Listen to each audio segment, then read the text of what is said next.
வணக்கம். இன்றைக்கி நம்ம பார்க்க போகிற சமையல் என்னென்னு பார்த்திங்கன்னா 9 வகையான சட்னி ரெசிபி தான் பார்க்க போகிறோம். இதில் உள்ள சட்னி எல்லாமே ரொம்ப சிம்பிளாகவும் இருக்கும், கொஞ்சம் டிஃப்ரெண்ட்டாகவும் இருக்கும், டேஸ்ட் நல்லா அட்டகாசமாக இருக்கும். இந்த சட்னி எல்லாமே இட்லி, தோசை, சப்பாத்தி, சாதத்தில் கூட பிரட்டி சாப்பிட்ற மாதிரி இருக்கும். ஒவ்வொன்றும் ஒவ்வொரு டேஸ்ட்டில் இருக்கும். ஸோ வாங்க இந்த அருமையான 9 வகையான சட்னி ரெசிபியும் எப்படி செய்யலாங்கிறத பார்க்கலாம். தேவையான அளவுக்கு எண்ணெய் விட்டுக்கலாம். எண்ணெய் சூடானதும் ஒரு 50 கிராம் அளவுக்கு கடலைப்பருப்பு சேர்த்துக்கலாம்.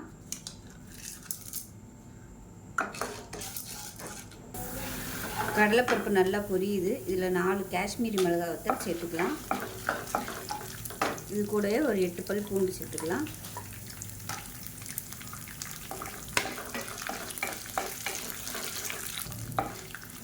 பூண்டு லேசாக வதங்க ஆரம்பிச்சிருச்சு. இந்த ஸ்டேஜில் மீடியம் சைஸாக ஒரு பெரிய வெங்காயம் நீளமாக நறுக்குனதை சேர்த்துக்கலாம்.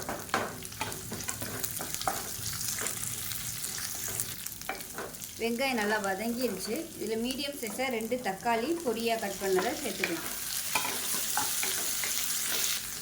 தக்காளி வதங்குறதுக்கு உப்பு சேர்த்துக்கலாம். இப்போ இது வதங்கிட்டு இருக்கையிலே பொடியாக நறுக்குனா கொத்தமல்லியெல்லாம் சேர்த்துக்கலாம்.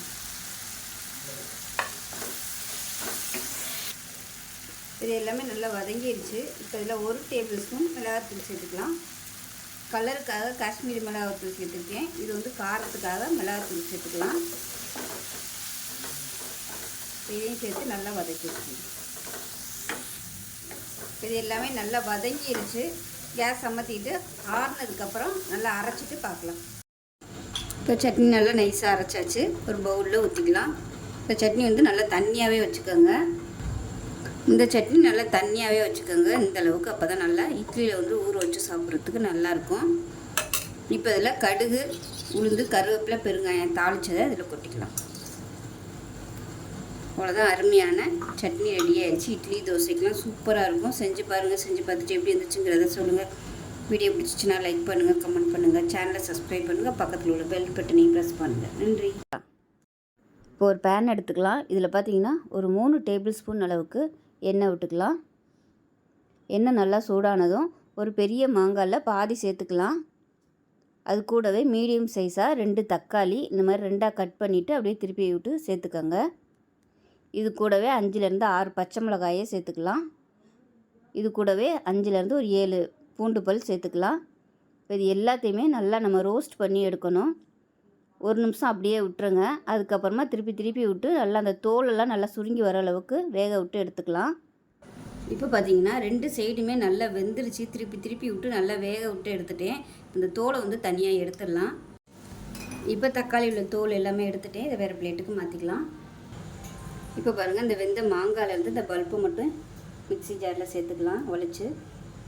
இப்போ நம்ம வதக்கி வச்சுருக்க இந்த தக்காளி, பூண்டு, பச்சை மிளகாய் எல்லாத்தையும் சேர்த்துக்கலாம். இப்போ இது கூடவே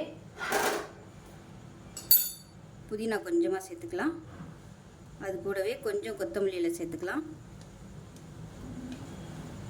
அது கூடவே ஒரு கைப்பிடி அளவுக்கு பெரிய வெங்காயம் கட் பண்ணதை சேர்த்துக்கலாம்.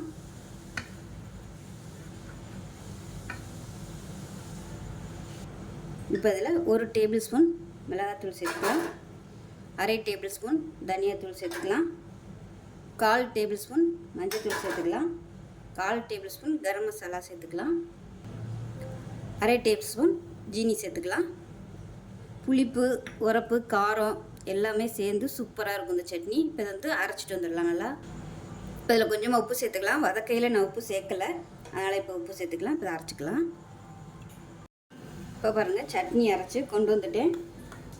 ஒரு பவுலில் ஊற்றிக்கலாம்.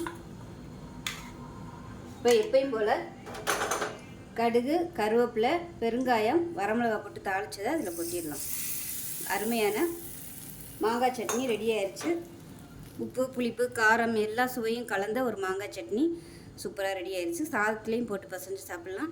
இட்லி, தோசை, சப்பாத்தி எல்லாத்துக்குமே தொட்டு சாப்பிட்லாம். ஸோ இதே மாதிரியே செஞ்சு பாருங்கள். செஞ்சு பார்த்துட்டு எப்படி வந்துச்சுங்கிறத சொல்லுங்கள். வீடியோ பிடிச்சிச்சின்னா லைக் பண்ணுங்கள், கமெண்ட் பண்ணுங்கள், சேனலை சப்ஸ்கிரைப் பண்ணுங்கள், பக்கத்தில் உள்ள பெல் பட்டனையும் ப்ரெஸ் பண்ணுங்கள். நன்றி. இப்போ ஒரு பேன் எடுத்துக்கலாம். மெஷரிங் கப்பில் ஒரு 1/4 கப் அளவுக்கு வெள்ளை எள்ளு சேர்த்துக்கலாம். இது கூடவே ஒரு 10 வரமிளகாய் சேர்த்துக்கலாம். இதையும் சேர்த்து வறுத்துக்கலாம். எள்ளு வந்து நல்லா படபடன்னு பொரியணும். இப்போ எள்ளு நல்லா வெடிக்க ஆரம்பிக்குது. வேறு பிளேட்டுக்கு மாற்றிக்கலாம். ஒரு மிக்ஸி ஜார் எடுத்துக்கலாம். ஒரு கைப்பிடி அளவுக்கு புதினா இலை சேர்த்துக்கலாம். புதினாவோட கம்மியாக கொஞ்சமாக கொத்தமல்லி இலை சேர்த்துக்கலாம். இது கூடவே சின்ன துண்டாக இஞ்சி சேர்த்துக்கலாம். ஒரே ஒரு பச்சை மிளகாய், 3 பல் பூண்டு சேர்த்துக்கலாம். சின்னதாக ஒரு தக்காளி சேர்த்துக்கலாம். இது கூடவே நம்ம வறுத்து வச்சுருக்க வரமிளகாயும் எல்லையும் சேர்த்துக்கலாம். இப்போ இதில் சின்ன சைஸாக புளி சேர்த்துக்கலாம். தேவையான அளவுக்கு உப்பு சேர்த்துக்கலாம். இப்போ இதில் கொஞ்சமாக தண்ணி விட்டுக்கலாம். இப்போ நல்லா நைஸாக அரைச்சிட்டு பார்க்கலாம். இப்போ பாருங்கள், நல்லா நைஸாக அரைச்சாச்சு.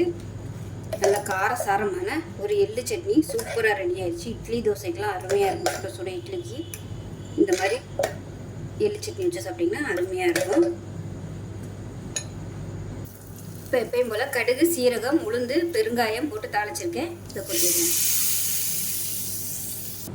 இப்போ நமக்கு அருமையான எள்ளு சட்னி ரெடி ஆயிடுச்சு. ஸோ இதே மாதிரியே செஞ்சு பாருங்கள். செஞ்சு பார்த்துட்டு எப்படி வந்துச்சுங்கிறத சொல்லுங்கள். வீடியோ பிடிச்சிச்சுன்னா லைக் பண்ணுங்கள், கமெண்ட் பண்ணுங்கள், சேனலை சப்ஸ்கிரைப் பண்ணுங்கள், பக்கத்தில் உள்ள பெல் பட்டனையும் ப்ரெஸ் பண்ணுங்கள். நன்றி. ஒரு பேன் எடுத்துக்கலாம். பேன் சூடானதும் ஒரு 3லேருந்து ஒரு 4 ஸ்பூன் அளவுக்கு எண்ணெய் விட்டுக்கலாம். எண்ணெய் சூடானதும் 1 டீஸ்பூன் போல் கடுகு சேர்த்துக்கலாம். கடுகு பொரிய ஆரம்பிக்கவும் 1 டீஸ்பூன் போல் சீரகம் சேர்த்துக்கலாம். கடுகு சீரகம் நல்லா பொரியுது. இப்போ மீடியம் சைஸாக 2 பெரிய வெங்காயம் நீளமாக நறுக்கினதை சேர்த்துக்கலாம்.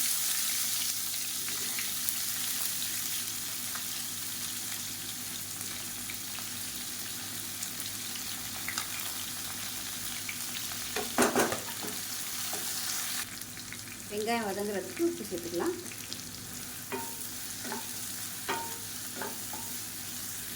இது கூடவே ஒரு 6 பச்சை மிளகாய் சேர்த்துக்கலாம். இப்போ வெங்காயம் ஓரளவுக்கு வதங்கிடுச்சு. மீடியம் சைஸாக 2 தக்காளி பொடியாக நறுக்கினதை சேர்த்துக்கலாம்.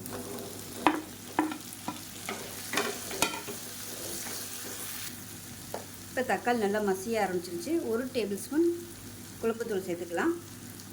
1/4 டேபிள் ஸ்பூன் மஞ்சள்தூள், மிளகாய்த்தூள் 1 டேபிள் ஸ்பூன் சேர்த்துக்கலாம். இது வந்து நல்லா கொஞ்சம் காரமாக இருந்தால் தான் நல்லாயிருக்கும். ஒரு 2 நிமிஷம் எண்ணெயில் வதக்கிக்கலாம். இப்போ மசாலா எல்லாமே நல்லா வதங்கிடுச்சு. இப்போ தேவையான அளவுக்கு தண்ணி சேர்த்துக்கலாம். நான் வந்து நல்லா சூடான தண்ணி சேர்த்துருக்கேன். நல்லா ஒரு 1/2 லிட்டர் அளவுக்கு தண்ணி சேர்த்துக்கோங்க. இது நல்லா கொதித்து இந்த வெங்காயம் வந்து நல்லா வதங்கணும், வெந்து வரணும். இப்போ இதில் பார்த்திங்கன்னா 2 டேபிள் ஸ்பூன் கடலை மாவு எடுத்திருக்கேன். இப்போ இதை வந்து தண்ணி ஊற்றி கட்டி இல்லாமல் கரைச்சி வச்சுக்கலாம். இப்போ இது நல்லா கொதிச்சுட்ருக்கு. இதில் வந்து கொஞ்சமாக பெருங்காயம் சேர்த்துக்கலாம். நான் தாளிக்கையில் சேர்க்கலை.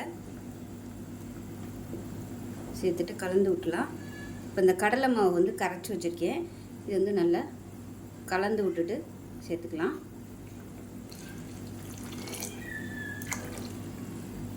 நல்லா கலந்து விட்டுக்கலாம். தண்ணி தேவைப்பட்டுச்சுன்னா தண்ணி சேர்த்துக்கோங்க. இப்போ இதில் உப்பு கம்மியாக இருக்குது. கொஞ்சமாக உப்பு சேர்த்துக்கலாம்.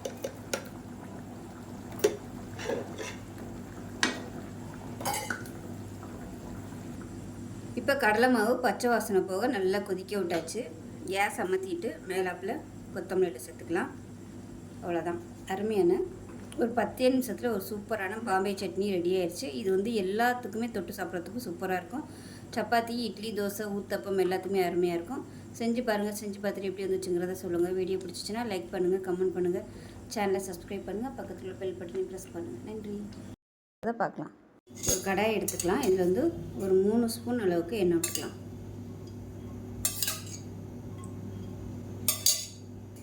எண்ணெய் சூடானதும் 1 டேபிள் ஸ்பூன் உளுந்து சேர்த்துக்கலாம். 1 டேபிள் ஸ்பூன் கடலைப்பருப்பு சேர்த்துக்கலாம்.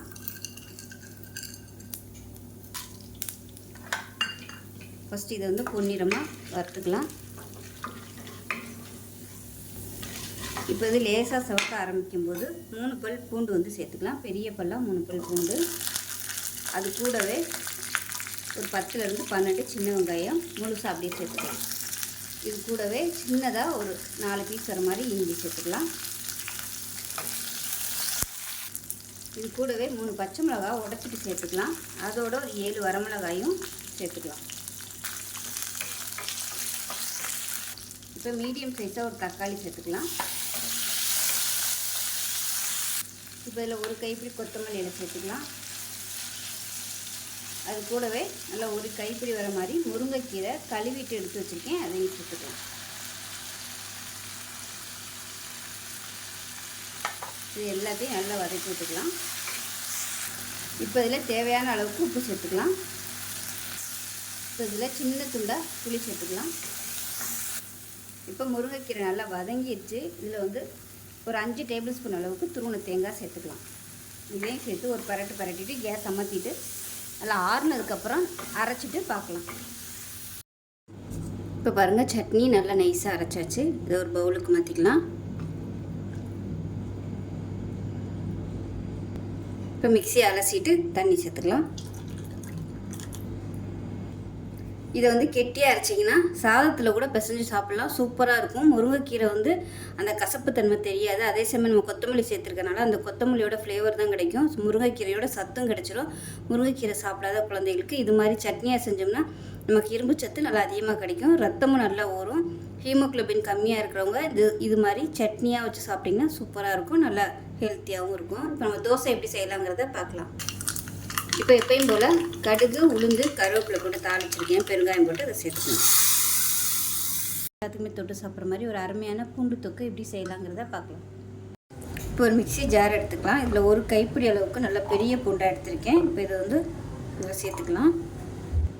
இப்போ இதில் நல்ல ஒரு 2 டேபிள் ஸ்பூன் அளவுக்கு மிளகாத்தூள் சேர்த்துக்கலாம். காரம் எவ்வளோ தேவையோ அதுக்கு தகுந்த மாதிரி சேர்த்துக்கோங்க. இப்போ இதில் ஒரு அரை டேபிள் ஸ்பூன் அளவுக்கு சர்க்கரை சேர்த்துக்கலாம். ஒரு சின்ன லெமன் சைஸுக்கு புளி வந்து கரைச்சி எடுத்து வச்சுருக்கேன், இதை சேர்த்துக்கலாம். சுத்தமான புளியாக இருந்தால் நீங்கள் அப்படியே இதோட சேர்த்துக்கலாம். இப்போ இதை வந்து நல்லா அரைச்சிட்டு வந்துட்டு பார்க்கலாம். இப்போ பாருங்கள், இந்த அளவுக்கு நல்லா நைஸாக அரைச்சி எடுத்துக்கலாம். ஒரு இரும்பு கடாயை எடுத்துக்கலாம். இதில் வந்து நல்ல ஒரு தேவையான அளவுக்கு நல்லெண்ணெய் சேர்த்துக்கலாம். இப்போ பாருங்கள், எண்ணெய் நல்லா சூடாயிருச்சு. ஒரு டீஸ்பூன் போல் கடுகு சேர்த்துக்கலாம். அதே மாதிரி கொஞ்சமாக வெந்தயம் சேர்த்துக்கலாம். சும்மா ஒரு 4-5 வெந்தயம் சேர்த்துக்கோங்க. கருவேப்பிலையில் ஒரு கொத்து சேர்த்துக்கலாம். இதில் கொஞ்சமாக பெருங்காயம் சேர்த்துக்கலாம். இப்போ நம்ம அரைச்சி வச்சுருக்கிற பேஸ்ட்டை சேர்த்துக்கலாம்.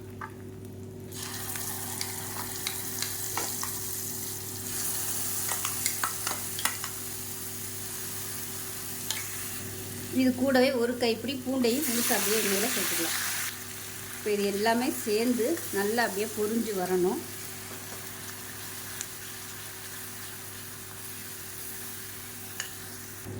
இப்போ இதில் மிக்ஸி அலசிட்டு கொஞ்சமாக அந்த தண்ணியோடு சேர்த்துக்கலாம். தண்ணி ரொம்ப ஊற்றிட வேணாம். இப்போ இந்த எண்ணெயில் இந்த பூண்டு வந்து நல்லா அப்படியே வதங்கி வரும், கலரும் மாறி வரும். அந்தளவுக்கு நல்லா வதக்கி எடுத்துக்கலாம். இப்போ இதில் தேவையான அளவுக்கு உப்பு சேர்த்துக்கலாம். பாதி உப்பு தான் போட்டிருக்கேன். வற்றி வந்ததுக்கப்புறம் உப்பு சேர்த்துக்கலாம். அடுப்பு நல்லா குறைச்சி வச்சுட்டு கொதிக்க விட்டுக்கோங்க. நல்லா கலர் மாதிரி வரட்டும். இப்போ பாருங்கள், நமக்கு பூண்டு தொக்கு ரெடி ஆயிடுச்சு. நான் அமர்த்திட்டேன். இந்த அளவுக்கு வந்ததும் அமர்த்திடுங்க. இது வந்து சாதத்தில் போட்டு பரட்டி சாப்பிட்றதுக்கு சூப்பராக இருக்கும். இட்லி, தோசை எல்லாத்துக்குமே அருமையாக இருக்கும். ஸோ இதே மாதிரி செஞ்சு பாருங்கள். செஞ்சு பார்த்துட்டு எப்படி வந்துச்சுங்கிறத சொல்லுங்கள். வீடியோ பிடிச்சிச்சுன்னா லைக் பண்ணுங்கள், கமெண்ட் பண்ணுங்கள், சேனலை சப்ஸ்கிரைப் பண்ணுங்கள், பக்கத்தில் பெல் பட்டனை ப்ரெஸ் பண்ணுங்கள். நன்றி. இதில் வந்து நல்ல ஒரு 3 டேபிள் ஸ்பூன் விட்டு எண்ணெய் விட்டுக்கலாம். இப்போ எண்ணெய் நல்லா சூடாகிடுச்சு. 2 டேபிள் ஸ்பூன் உளுந்து சேர்த்துக்கலாம். அதே போல் 2 டேபிள் ஸ்பூன் கடலைப்பருப்பு. இப்போ இது வந்து நல்லா பொன்னிறமாக வதங்கணும். இப்போ இதில் 1 டேபிள் ஸ்பூன் தனியா விதை சேர்த்துக்கலாம். அது கூடவே ஒரு 4 துண்டு வர மாதிரி இஞ்சி சேர்த்துக்கலாம். ஒரு 7 பல் பூண்டு சேர்த்துக்கோங்க.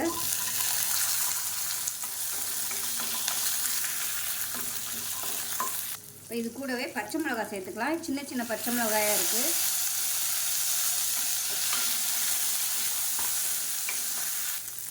உங்களோட காரத்தன்மைக்கு ஏற்ற மாதிரி பச்சை மிளகாய் கூடவோ குறைச்சோ சேர்த்துக்கலாம். பச்சை மிளகாய் வந்து லேசாக கீறிட்டு சேர்த்துக்கோங்க, இல்லைன்னா அப்படியே தெரிக்கும். இப்போ மீடியம் சைஸாக ஒரு பெரிய வெங்காயம் நீளமாக கட் பண்ணிவிட்டு சேர்த்துக்கலாம்.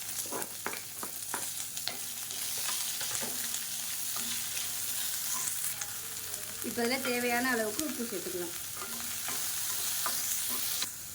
இப்போ இதில் ஒரு பாதி தக்காளி கட் பண்ணிட்டு சேர்த்துக்கலாம். தக்காளி இந்த அளவுக்கு சேர்த்தா போதும். இது கூடவே ஒரு கொத்து கருவேப்பிலையில் சேர்த்துக்கலாம்.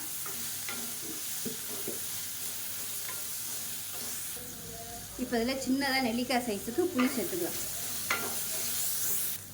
இப்போ இதில் புதினா கொத்தமல்லி சேர்த்துக்கலாம். புதினா அதிகமாகவும் கொத்தமல்லி கொஞ்சமாகவும் சேர்த்துக்கோங்க. இந்த இலை வந்து சுருங்குற அளவுக்கு வதக்கினா போதும். ரொம்ப வதக்கணும்னு அவசியம் இல்லை. ரொம்ப வதக்கணும்னா அதில் உள்ள ஃப்ளேவர் வந்து போயிடும். இப்போ பாருங்கள் நல்லா வதங்கிருச்சு. இந்த ஸ்டேஜில் அமர்த்திடலாம். ஆறுனதுக்கப்புறம் நல்லா அரைச்சிட்டு பார்க்கலாம். இப்போ பாருங்கள் சட்னி வந்து அரைச்சி கொண்டு வந்துட்டேன். இப்போ இதில் கடுகு, உளுந்து, பெருங்காயம், வரமிளகா, கருவேப்பிலை போட்டு தாளித்ததை அதை கொட்டிடலாம்.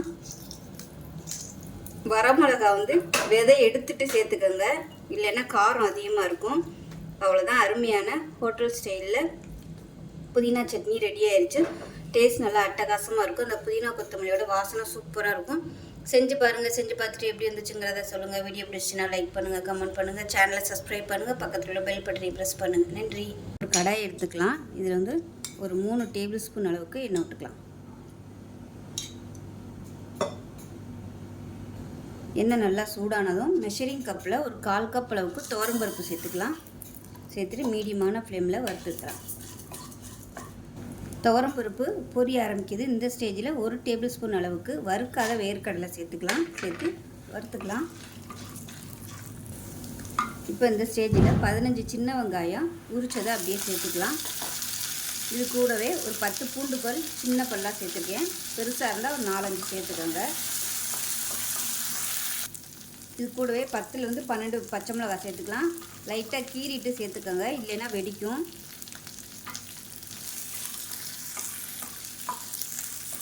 இது கூடவே சின்ன துண்டு புளி சேர்த்துக்கலாம். ஒரு கைப்பிடி அளவுக்கு கொத்தமல்லி இலை சேர்த்துக்கலாம். 1 டேபிள் ஸ்பூன் வர மாதிரி கல்லுப்பு சேர்த்துக்கலாம். இப்போ நல்லா எல்லாமே வதங்கிடுச்சு. அமர்த்திடலாம். அமர்த்திட்டு ஆற விட்டுட்டு நல்லா நைஸாக அரைச்சிட்டு பார்க்கலாம். இப்போ பாருங்கள் சட்னி நல்லா நைஸாக அரைச்சிட்டு வந்துட்டேன். இது வந்து தண்ணியாக வச்சுக்கிறதுனாலும் வச்சுக்கலாம், கெட்டியாக வச்சுக்கிறதுனாலும் வச்சுக்கலாம். இப்போ மிக்சியில் சேர்த்து அந்த தண்ணியை சேர்த்துக்கிறேன். இப்போ அதில் கடுகு, உளுந்து, பெருங்காயம், 2 வரமிளகா, கருவேப்பிலை போட்டு தாளிச்சதை அதில் கொட்டிடலாம். அதை கலந்து விட்டுக்கலாம். அருமையான சட்னி ரெடி ஆயிடுச்சு. டேஸ்ட்டு சூப்பராக இருக்கும். இட்லி தோசைக்கெலாம் நல்லா தண்ணி அந்த சட்னி வச்சு சாப்பிடுங்க, வேறு லெவலில் இருக்கும். ஸோ செஞ்சு பாருங்கள். செஞ்சு பார்த்துட்டு எப்படி இருந்துச்சுங்கிறத சொல்லுங்கள். வீடியோ பிடிச்சிச்சின்னா லைக் பண்ணுங்கள், கமெண்ட் பண்ணுங்கள், சேனலை சப்ஸ்கிரைப் பண்ணுங்கள், பக்கத்தில் உள்ள பெல் பட்டனை ப்ரெஸ் பண்ணுங்கள். நன்றி. எடுத்துக்கலாம். இதில் மெஷரிங் கப்பில் 1/2 கப் அளவுக்கு வறுக்காத வேர்க்கடலை சேர்த்து அதை நல்லா வறுத்துக்கலாம். இப்போ பாருங்கள் வேர்க்கடலை நல்லா வறுபட்டுருச்சு. இது வேறு பிளேட்டுக்கு மாற்றிக்கலாம்.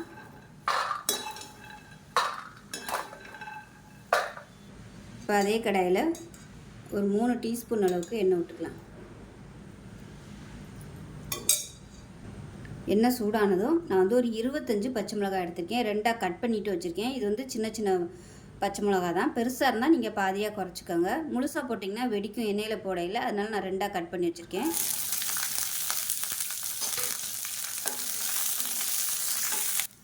இப்போ பாருங்கள் பச்சை மிளகாய் நல்லா வெள்ளையாக வர ஆரம்பிச்சிருச்சு. இந்த ஸ்டேஜில் நம்ம வறுத்து வச்சுருந்த வேர்க்கடலையும் சேர்த்துக்கலாம். இது கூடவே நல்லா ஒரு 10லேருந்து 15 பூண்டு பல் சேர்த்துக்கலாம். 1/4 டீஸ்பூன் போல் சீரகம் சேர்த்துக்கலாம். கொஞ்சமாக கருவேப்பிலை சேர்த்துக்கலாம். ஒரு கொத்து அளவுக்கு சேர்த்துக்கோங்க. இப்போ இது எல்லாத்தையுமே வதக்கிக்கலாம். இப்போ பாருங்கள் எல்லாமே நல்லா வதங்கிருச்சு. இதில் வந்து சின்ன நெல்லிக்காய் சைஸுக்கு புளி சேர்த்துக்கிட்டு ஒரு கைப்பிடி அளவுக்கு கொத்தமல்லி சேர்த்துடலாம். கேஸ் அமர்த்திடலாம். வதக்கணும்னு அவசியம் இல்லை. இதுக்கு தேவையான அளவு உப்பு சேர்த்துட்டு ஆற விட்டுட்டு நல்லா நைஸாக அரைச்சிட்டு பார்க்கலாம். இப்போ பாருங்கள் சட்னி வந்து நல்லா அரைச்சாச்சு. ரொம்ப நைஸாக அரைக்க வேணாம், கொஞ்சம் அப்படியே திரியாக இருந்தாலும் பரவாயில்ல. இது வந்து நீங்கள் தண்ணியாக வச்சுக்கிறதுனாலும் வச்சுக்கலாம், இல்லை கெட்டியாக வச்சுக்கிறதுனாலும் வச்சுக்கலாம். இப்போ இதில் கடுகு, உளுந்து, கருவேப்பிலை போட்டு தாளித்ததை இதோட சேர்த்துடலாம். அவ்வளோதான், அருமையான ஒரு வேர்க்கடலை துவையல் ரெடி ஆயிடுச்சு. இது வந்து நீங்கள் தண்ணியாக வச்சிங்கன்னா இட்லி தோசைக்கு தொட்டுக்கலாம், கெட்டியாக வச்சிங்கன்னா சாதத்துக்கு துவையலாகவும் தொட்டு சாப்பிட்லாம். ஸோ செஞ்சு பாருங்கள், செஞ்சு பார்த்துட்டு எப்படி இருந்துச்சுங்கிறத சொல்லுங்கள். வீடியோ பிடிச்சிச்சின்னா லைக் பண்ணுங்கள், கமெண்ட் பண்ணுங்கள், சேனலை சப்ஸ்கிரைப் பண்ணுங்கள், பக்கத்தில் உள்ள பெல் பட்டனையும் ப்ரெஸ் பண்ணுங்கள். நன்றி.